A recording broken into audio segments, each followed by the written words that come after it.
Hello and welcome back.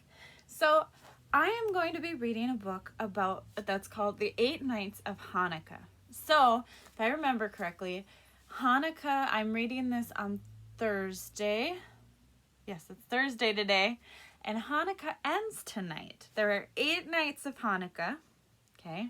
And you celebrate by lighting a candle for 8 days. And we're going to find out why it's 8 days because of this book. But I think it's very important to know and learn about other cultures, right? And I had a really cool experience when I was a kid with Hanukkah. When I was a kid, we had friends that I grew up with, and the 2 kids were named Signa and Soren, and their family was Jewish. They celebrated Hanukkah. And I remember going over there, and we played games. We heard the different stories that go with Hanukkah. We got to eat delicious food. One of my favorites is mentioned in this book. And we got to learn about a different culture. I was raised celebrating Christmas. That was the culture in my house, right? That was what happens in my world. Okay, everyone has a different. So when you hear the word culture and you hear religions, everyone has different beliefs, and that's awesome. That's okay. That's what makes this world really cool. And we have different cultures. And a good way to remember what culture is the way things are done here. Okay? So the way things are done in Duluth, Minnesota might be completely different than in Orlando, Florida, right? Like, I can go skiing and snowboarding. I don't, but I could here in Duluth or Superior. And you can't really do that in Florida, right? So the culture is what you do around here, what you grow up with, what you learn about, okay? And that's why I'm going to read about the 8 nights of Hanukkah today. Okay, here we go. And this was written, I should mention, by Judy Nayer and illustrated by Yuri Salzman. So, the first night, and if you notice up in the corner, it has my little, what's called a menorah, and it has the main, like, a candle in the middle, which we'll learn about, and then we have 1 candle lit for the first night. So here we go. At last, Hanukkah is here. Tonight is the first night. I'm Rebecca, and my family and I are getting ready to celebrate. Dad gets the menorah. Mom and I clean and polish it until it shines. My little brother Josh finds the candles, and then we wait for sundown.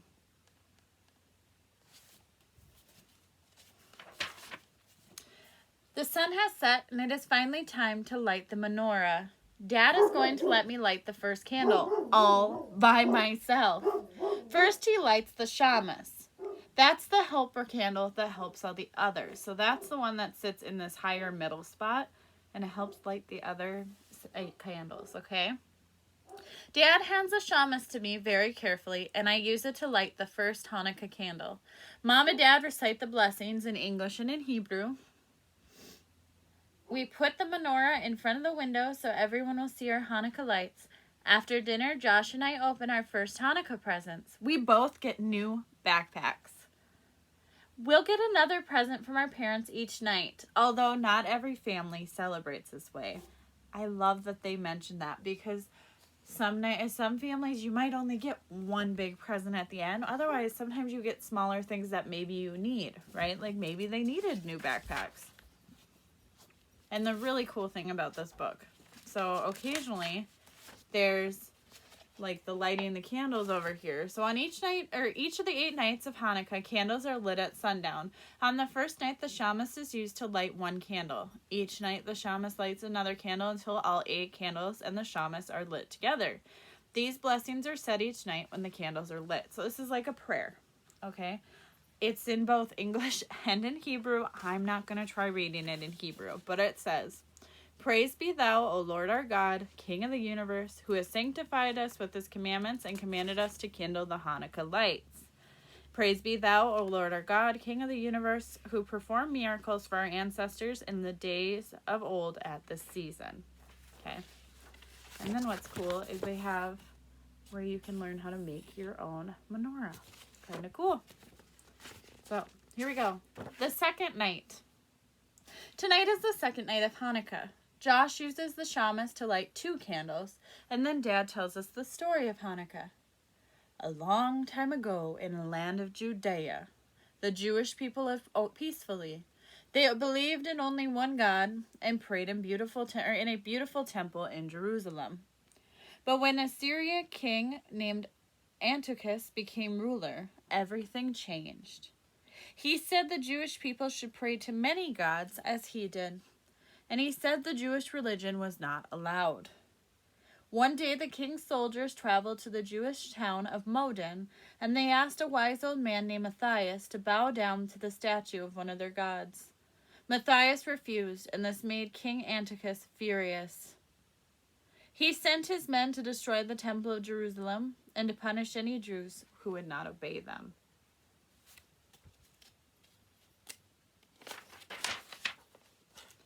All might have been lost if it had not been for Matthias.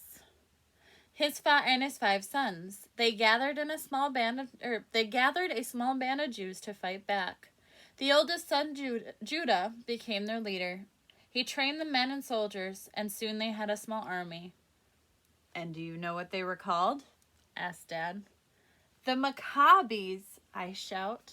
That's right. They were so strong. They were called Maccabees, the Hebrew word for hammer.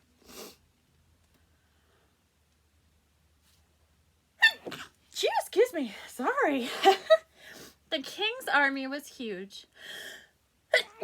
It had thousands of soldiers, but the Maccabees were clever, and they hid in caves and made surprise attacks. Little by little, they began to defeat the king's army. Finally, after 3 long years, Antiochus's soldiers gave up.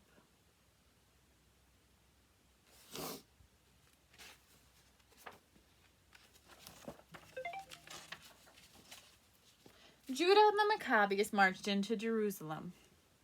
The people took back their temple and began working to make it beautiful again. They cleaned and polished the wood and stone and repaired the walls, took out Antiochus's statues, and built a new altar.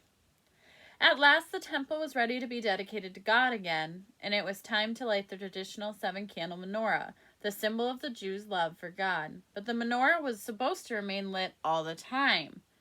But the people could only find a small jar of oil, enough to last for just 1 day.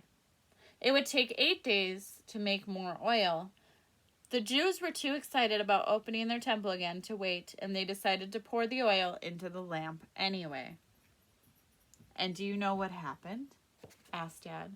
The menorah burned for 8 whole days, I answered. It was a miracle, adds Josh. That's right, says Dad. It was a miracle that the oil lasted for 8 days, just enough time to make more oil. And it was a miracle that small group of soldiers could defeat a huge army. And that's why we celebrate 8 days of Hanukkah, right? I asked. And that's also why we have a different Hanukkah menorah with room for 8 candles. Right, Dad says.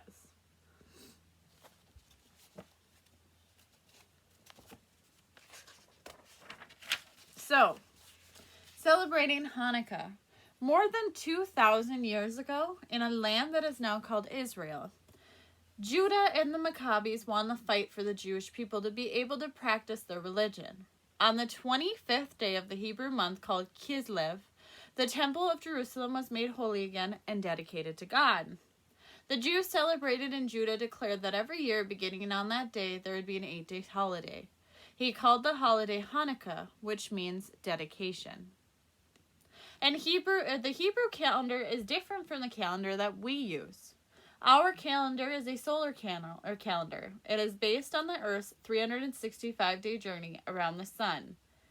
The Hebrew calendar is a lunar calendar and has been used for more than 5,000 years.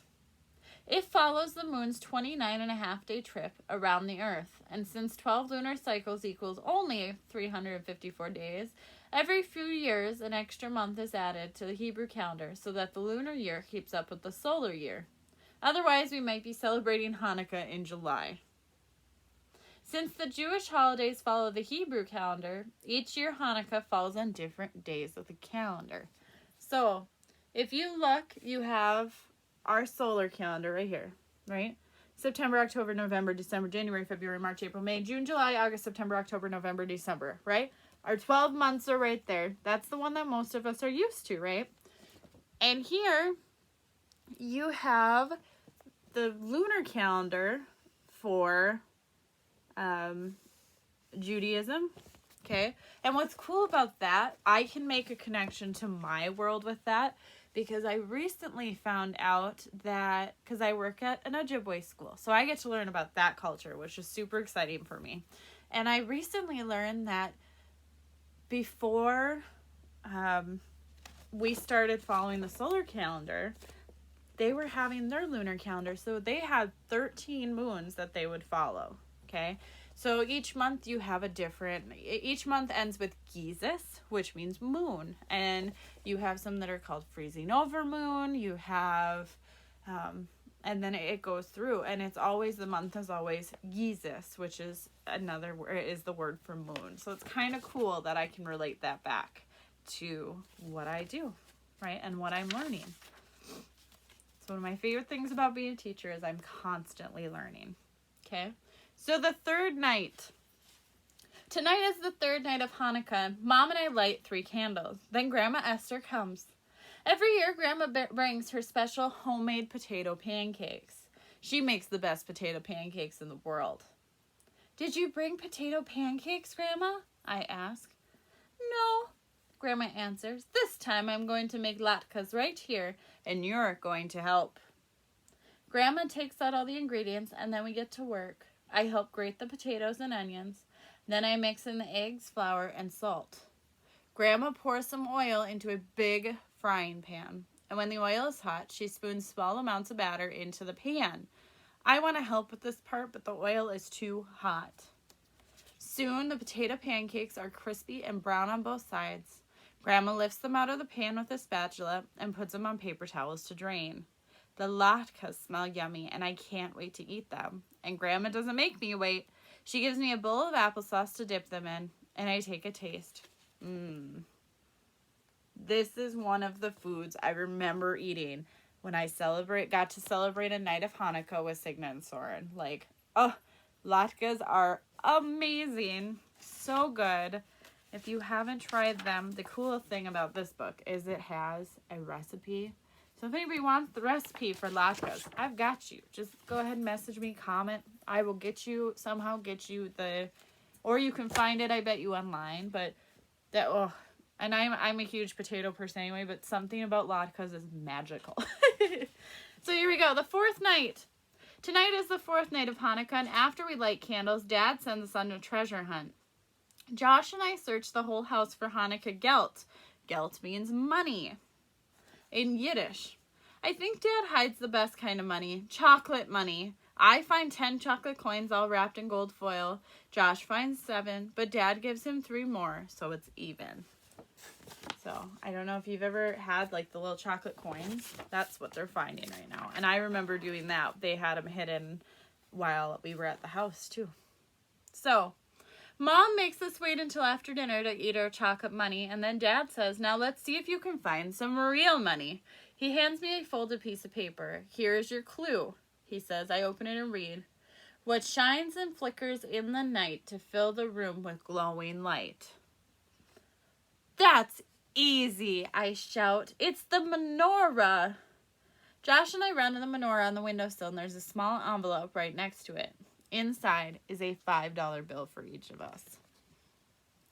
So, and then they have how you would make a gelt holder, which looks like a cute little paper box you decorate.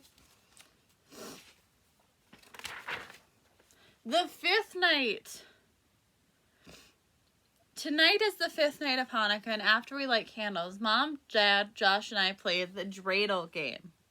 We sit in a circle on the floor. Everyone gets 5 pieces of Hanukkah gelt. Dad puts 3 pieces of gelt in a pile in the middle of the circle, and then he takes a turn spinning the dreidel. On my first turn, the dreidel lands on the Hebrew letter none, so I get nothing. But on my next turn, the dreidel lands on the letter Gimel, and that means I take the whole pile. Soon I win the game. I've played this game too. And I actually have a little dreidel in my classroom that I got as a gift. So then there is the dreidel song, okay, which is a super fun song. I remember singing this. I have a little dreidel, I made it out of clay, and when it's dry and ready, the dreidel I shall play. Okay, and it changes, like, I don't think I sang the right tune, but super cute. Has 4 different verses. So, and you sing that while you're playing, okay? And there's a way you can make a dreidel, and I remember making these in elementary school when we learned about this.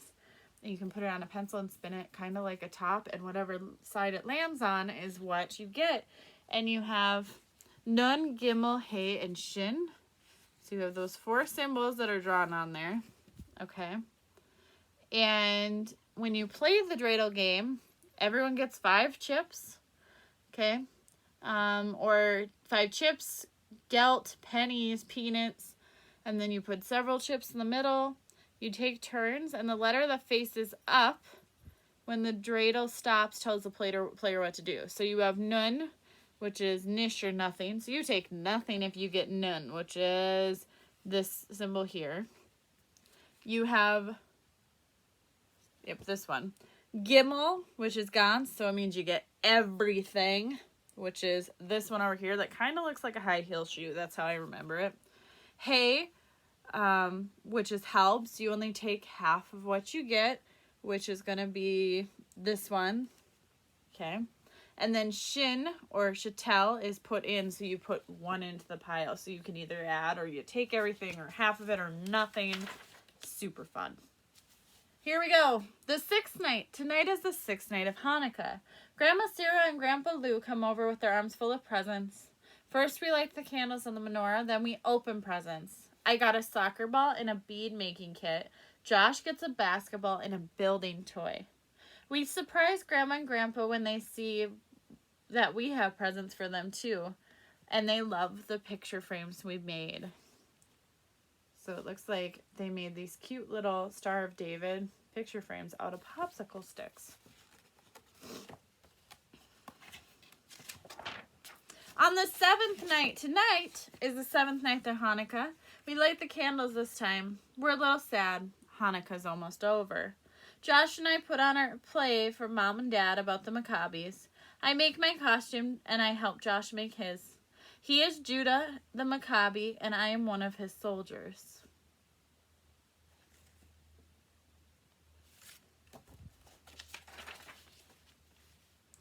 The 8th night. Tonight is the last night of Hanukkah. We're having company again. And Josh and I are busy making cards for everyone. My favorite one is in the shape of a dreidel. After our friends and relatives arrive, we light candles. We exchange cards and presents. Soon Hanukkah is over. I miss it already. And I can't wait until Hanukkah comes again next year.